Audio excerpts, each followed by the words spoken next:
Yo, yo! What's up mga kabutingting? Yan, good day po sa ating lahat mga kabutingting. At welcome back sa ating munting channel. Yan, nandito pa rin tayo sa ginawaan kong nagpalit lang sana ako ng hose. Kaso nung itinisting namin ayaw din pala mag-reverse. At ayun yung sharp na yun. Ayun, single tab na sharp na paubal na 5 kilograms. At meron pa ditong pinagawa sa akin na Despan na Panasonic ang brand. Ay, Kidiki pala. Yan, Kidiki, sorry. So, Kidiki, ang problema naman nito ay kailangan pang ikutin sa kamay bago umikot. So, testing natin para makita nyo. Yan, nakahanda na yung aking panghinang, nakasaksak na. Dahil kanina pa naman yan nakasaksak. Saksak natin. Yan, kung makikita nyo, pindutin natin. Ayan ayaw umikot, umuugong lang. So, pag ikutin natin sa kamay, ayan kung nakikita nyo, umiikot. Ayan, umiikot siya. Pag mga ganyan mga kabutingting, ang problema naman yan ay motor. Pero hindi ibig sabihin na pag yung motor ang problema niyan ay hindi na gagara or marirepair. Marirepair pa po yan. Pag mga ganyan kasi, mayroon yan siyang napatid. Ayan. So, ayan kung nakikita nyo, tuloy-tuloy. Pero kung papatayin ko or halimbawa ipipigilan ko dito sa yung shafting niya, steady lang natin. Ayan kung pipigilan natin, hindi na yan siya iikot. Ayan huminto na yung pinaka shafting niya. Pero pag ikutin natin ulit, yan gagana na yan or iikot na naman. Pero ayan ay walang lakas dahil sabi ko nga ito ay may patid or yung pinaka problema niyan ay motor. So hugutin ko lang dito yung saksakan. So kailangan lang natin ito ay baklasin. Ayan, siguro yung pagbaklas nito ay hindi ko na ipapakita yung pagtanggal ng tornilyo. Para nang sa ganun, hindi rin hahaba yung video natin. Ayan, natanggal ko na yung 4 na tornilyo at pinahirapan pa ako sa isa. Dahil kailangan ko pang silsilin. Yan, tanggalin muna natin ito. Gamit tayo ng flat screw. Ito, naputol tong hibla na ito mga kabutingting. Kasi kung nakikita nyo, wala nang cable tie. Kaya siya natanggal or napatid yung kanyang hibla. So pag mga ganito nagagawa pa ito, basta ka lang, matyaga ka lang maghanap ng putol nito. Isang putol lang ito mga ganito siguro mga kabutingting. Pero makikita naman natin kung ilan ang putol nito. Tanggalin muna natin tong mga pag yung pinagsukluban sa mga pinaghinangan. Ayan, para makita natin. Ito na natin kung bakit nga ba ayaw niyang umikot. Kailangan mo pa siyang tulungan sa kamay bago umikot. 2, 4, 6, wala namang patid. Wala akong nakitang patid. Pero bakit kaya ayaw niyang So dahil wala akong nakitang patid, yan na i-check. Ay hindi. Hindi nga patid. I-check natin yung mga nakalagay dito or yung mga pinaghinangan ba. Kuha lang tayo ng pliers, gamitin natin para matanggal natin itong mga panuklob. Ayan, meron na tayo ditong pliers. So tanggalin muna natin ito, itong mga panuklob nya. Lahat mga kabutingting kailangan nating tanggalin para malaman natin or makita natin kung meron bang napatid dito sa or na kumalas dito sa pinaghinangan. Kasi pag mga ganito ay may problema talaga ang niyan. May problema yung motor niyan. Hindi naman din natin masasabi kung kapasitor dahil ang kapasitor kasi ay mabagal. Dapat iikot pa rin yan siya. Pero bagay, hindi natin alam din kung baka may problema din yung kapasitor. Check natin yan mamaya kung sakaling ito ay hindi natin makita yung patid. Ayan, check natin, isa-isahin natin sa pag-check. Ito single capacitor, line capacitor, okay naman. Dito okay din. Ayun, may patid nga. Ito nakita ko na yung patid dito sa kulay dilaw. Ayan, dito banda, saan kaya ito banda? Kailangan nating hanapin. So ayan ako lang kung kita sa camera. Ito yan, ito hindi masyadong kita yata. I-zoom ko na lang ito sa pag-edit. Yan So hanapin ko muna yung patid niyan mga kabutingting at hindi ko na pinakita. At ito Bale, hindi ko to sinama doon sa washing machine kasi kung isasama ko pa ito, yan hahaba yung video natin, kaya hiniwalay ko. So stipot muna kayo dyan at ito ay hahanapin ko muna yung patid kung makikita ko ba. Ayan, nakita ko na yung patid mga kabutingting. Ito, yan, ito yung kadugtong dito sa ito, ayan o, itong hibla na ito, yan, kita nyo ba? Nipis kasi. So yan ay ating idugtong lang. Tapos check natin mamaya yung kapasitor at saka itong fuse nya. Tingin ko okay pa yung fuse nyan. Tingin ko lang ha, hindi ako sigurado. Dahil kung sira yung fuse kasi na yan, ay ano to, dapat hindi pa rin to aandar or wala siyang ugong. So kailangan lang natin itong kiskisin yan para maidugtong. Dali, kuha tayo ng liha yung ating gagamitin. Ayan, meron na ako ditong liha. So ito yung ating kiskisin yung bawat dulo para maidugtong natin. Ito tansyo ito mga kabutingting. Yan. Okay na yan. Tapos ito ring kabila. Itong isang yung kaputol nya. Kailangan din natin kiskisin or lihain para magkaroon siya ng kontak. O yan, okay na siguro yan. Tapos kuha tayo ng spaghetti or cambric tubing kung tawagin nila. Pero ako nasanay talaga ako sa spaghetti. Tapos papalitan na rin natin ito. Bagay hindi pa naman malutong. Okay pa siguro yan. Balik na lang natin yan. Putol tayo nito. Bago natin idugtong, lagyan muna natin ng spaghetti. Kaso malaki ito ang aking spaghetti pero pwede na ito. Tapos yan, ipupulupot lang natin dahil hindi naman nasagad. Yan naman, kung nasagad naman din yan ay madali lang yan. Yan, pulupot lang natin. Kahit naman nasagad para sa akin walang problema. Dahil mayroon naman tayong mga technique. Ito basta matyaga ka lang maghanap ng patid ay siguradong magagawa mo yun. Hindi mapapalaki yung may-ari. So bumili na rin ako ng bago kong hinang or soldering lead. Dahil yung aking soldering lead wala na. Kunti na lang. So hinangin lang natin itong aking pinulupot. Ayan, okay na yan. Basta mahinang lang kunti, okay na yan. Ayan. Tapos tong spaghetti na ito, gaganyan lang natin. Tapos gamit tayo ng tester. Kung yung dalawang linya sa kapasitor ay mayroon na ba tayong marireading. Kung mayroon na, ibig sabihin yan okay na yung motor natin. Yan, kita naman yung tester. So testerin ako, namatay yung aking tester ang kagbuwang. O battery na naman ito.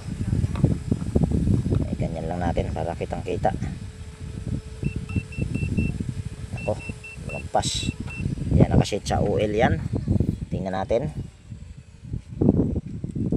Naku, wala. Patay. Ayan, okay naman yung ating tester. Ako, wala pa rin tayong nare-reading. Ang kagbuwang na. Baka hindi yun ang patid. Dali ha. Ayusin lang natin. Ito yung fuse, mayroon. Wala pa rin. Dito ayun, mayroon lahat. Yung common ang wala. Yan o, common. Tingnan nga natin ito. Yan, di naman siya putol. Okay yung thermal fuse. So ibig sabihin baka pwedeng ako ang nakaputol nitong kagwang na ito. So hindi pala yan ang putol. So hanapin ko muna mga kabutingting kung may putol pa akong makita ang kagwang. Siguro hindi pala siguro yon, or kaya posible namang hindi ito siya nagkontak. Yan, hanapin ko muna yung putol. Kung mayroon pa bang putol yan, bakit ayaw gumana yung dalawang linya dito sa kapasitor. O yan, bali update ko kayo dito sa aking ginagawa mga kabutingting. Nung nakita ko tong putol na ito, yan ito, siguro ay mayroon akong naputol. O ewan ko lang kung ako yung nakaputol or sadya na nga bang putol ito. Yan ito. Yan yung kung itong may spaghetti na ito, yan mayroon yang hibla na nakadugtong din. Kaya nagiging dalawa na yung spaghetti na yan. So, dinugtong ko na yan mga kabutingting. Hindi ko na nga lang pinakita. Kung sa baga, ewan ko kung dalawa ang patid or isang patid lang. So, ito yung ating i-check. Yan, check natin kung ito ba ay gagana na. Dali ha. Yan, on lang natin itong ating tester. Tapos, select natin sa OL. Ayan, kitang-kita. Ayan. Tapos, tester natin itong dalawang linya sa capacitor. Kung mayroon na itong may ma-reading, ibig sabihin, good na. Naku, wala pa rin. Bakit nga ba?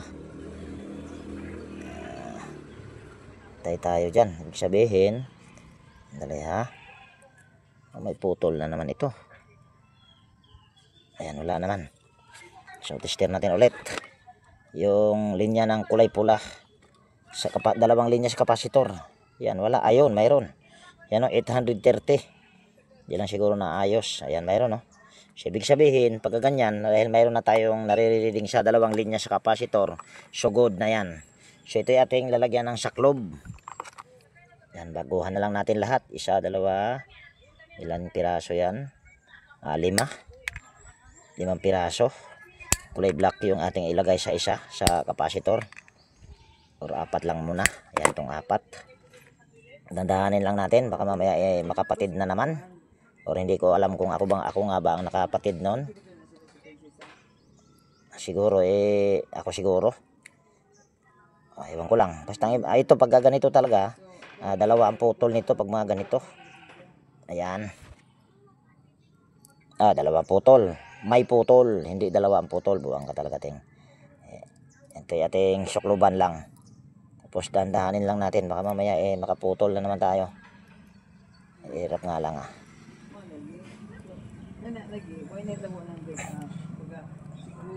Hirap Yan, sukluban natin ito ng ibang spaghetti. Hindi na natin ibabalik yung mga maliliit. Para yatang hindi magkasya. Ayun, kasya pala. Ganon din ito, buwang. Ayan. Ganon din ito. Lagyan din natin. Ayan. Tapos itong isa. Tulas na ito. Ayaw pumasok Parang virgin na virgin pa itong aking spaghetti So ito yung ating itatali. Kailangan lang natin yan. Yung pagtali natin dyan, wala tayong maputol. Dahil kung mayroon na naman tayong maputol, hindi na naman gagana yan. Tapos cable tie na lang yung ating gagamitin. Para mabilis lang.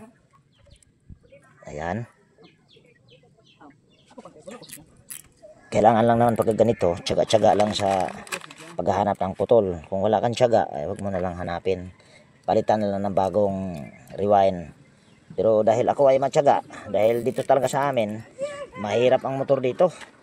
Tsaka mahal ang motor pag rewind. Ayos lang natin. Tapos tali din natin ito banda dito. Yan. Tali natin ang cable tie ulit.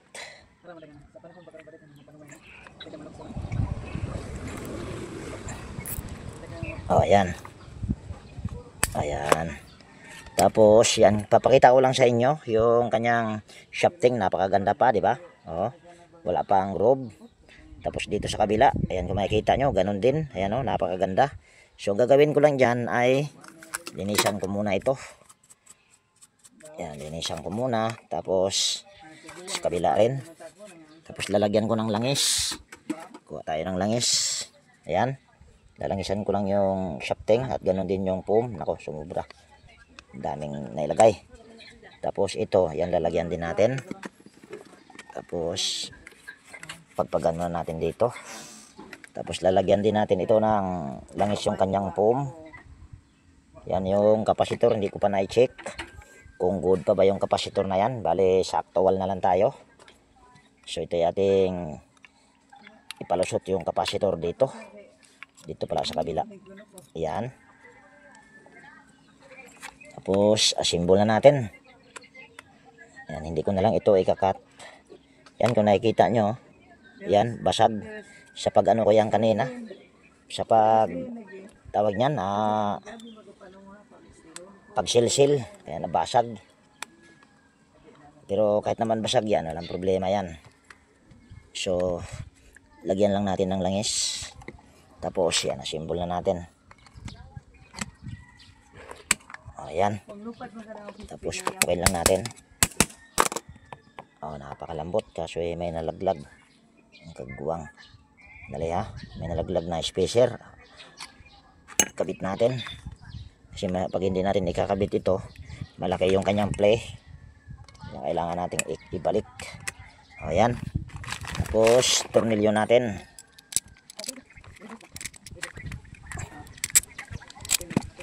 Yan, ito hindi ko na to ibabalik dahil kung nakikita nyo ay tawag niyan tumabingi or nabalik ko ba. Kaya hindi ko na yan ibalik. Yung tatlo lang ang aking itutornilyo.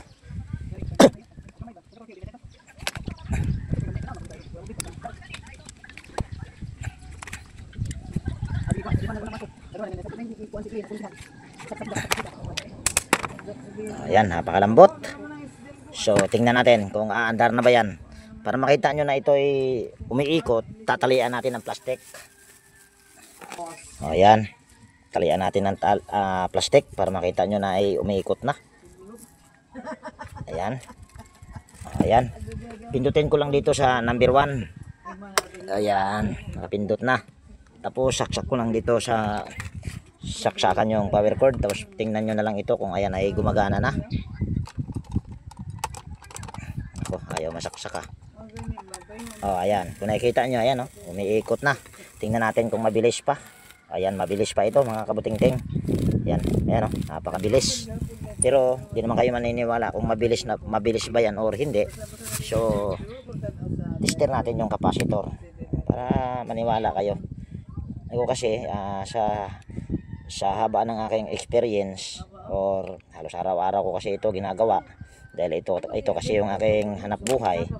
Malalaman mo malalaman mo pag halimbawa umiikot tapos pipigilan mo, malalaman mo kung mabilis pa or hindi. Pero sabi ko nga, hindi kayo maniniwala kung hindi nyo makikita na yung capacitor na ito good pa. Yan, ito ay 1.5 microfarad. So ito ay ating tingnan natin kung ilang microfarad pa. Ayan, 1.2.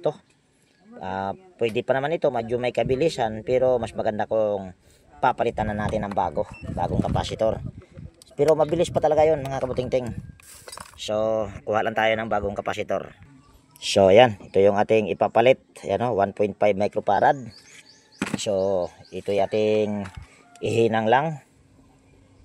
Siguro hindi ko na ipakita yung paghinang nito. Yung paghinang dito sa, ayan, itong dalawang wire, ilalagay mo lang naman yan dyan dito sa terminal. Kahit anong dyan, kahit magkabaliktad-baliktad ay walang problema yan. Ayan, bali ito na yung kapasitor, yan, nahinang ko na. Tapos ayan, ito pa rin yung kapasitor na pinakita ko sa inyo. So ito ay ating tanggalin na yung plastic. Tapos pakinisin natin yung shafting dahil kinalawang. Bago natin pakinisin, tanggalin lang natin yung C-clip. Tapos ayan, ka-steady. Tapos ilagay ko lang dito sa number 3 sa pindutan para mabilis. So saksak ko lang yung power cord at aandar na yan. Ayan, umiikot na. Tapos ito ay ating lilihain habang umiikot para mas mabilis. Para kuminis yung kanyang shafting.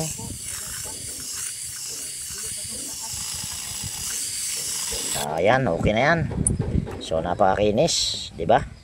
Tapos balik natin yung C-clip. So problema nito ay putol. May putol. Kaya siya hindi umiikot at umiikot lang siya pagka ikutin sa kamay. So ito yung aking i-assemble lang. Tapos yung gagamitin nating ilisi, yan kung nakikita nyo ay iba. Ilisi ito ng Asahi. So hindi ko na ipapakita yung pag-assemble nito dahil nakita nyo naman na umiikot na or gumagana na. So stipot muna kayo dyan. Ayan, bago ko nga pala ito i-assemble or ikabit, yan, kung makikita nyo rito, wala na yung mga stopper. Yun, kanon din dito, wala na. So mangyayari niyan, iikot-ikot yung screen. So para hindi iikot-ikot yung screen, ayan, mayroon ako ditong hinandang dalawang tornilyo. Itong isa kinalawang na nga, pero wala namang problema kahit kinalawang. So itong isa, yan, dahil may butas na, yan, ayan ay ating ikakabit. Isa dito sa taas, isa dito sa baba. Para nang sa ganun, hindi iikot-ikot yung screen. So kabit lang natin ito. Ayan. Tapos ganun din tong isa. Tornilyo natin dito. Para sasabit yung screen at hindi na iikot-ikot. Ayan. So ganyan lang. Ito mayroon siyang stopper. Mayroon din dito. So kahit yung dalawa lang na yan ay okay na yan. So i-assemble ko muna. Ayan, bali na-assemble ko na mga kabutingting. At yung ilisi, yun sa ilisi ng asahe yan. Tapos itong screen ay hindi na to maiikot dahil nilagyan na natin ng tornilyo, pinaka-stopper sa screen. So testing natin ito. Yan, saksak ko dito yung power cord. Ako, hirap. Tanggalin natin dito sa isa. Tapos pindutin natin sa number 1. Ayan, kung nakikita nyo yung umiikot na. Ayan o, at mabilis. Malakas ang ikot nito mga kabutingting, or malakas bumbuga ng hangin dahil magandang klaseng ilisi yan. Tapos saksak natin itong knob. Ayan. So yan ay number 1 pa. So pihitin natin sa number 2 or ipindot sa number 2. Tapos yan number 3. So yan, okay na ito mga kabutingting. Mayroon pang isa mga kabutingting pero hindi ko na ipapakita siguro yan. Haba na yung video natin. Maubos na rin pati oras ko. Ma'am, okay na ma'am. Ayan, nag-okay na si ma'am. So, okay na rin ito mga kabutingting. So, yan. Nakadalawa tayo dito dahil itong isa hindi ko na i-video at hindi ko rin alam kung ma-re-repair ko na ba or ma-re-repair ko ba yan dahil ayan ay umuusok daw. So yan, dito ko natapusin yung video natin sa araw na ito. At kung nagustuhan nyo, baka pwedeng palike at pakishare. At higit sa lahat, kung bago kayong napadpad dito sa aking munting channel, yan, baka pwedeng hilingin ko na rin yung inyong pag-subscribe. At pakipindot na rin yung notification bell at ilagay sa all para ma-notify ka pag meron akong mga bagong i-upload na video. So yan, laging nag-iwan sa inyo. Nang ingat tayo palagi at God bless po sa ating lahat mga kabutingting. Yan, bye bye na po.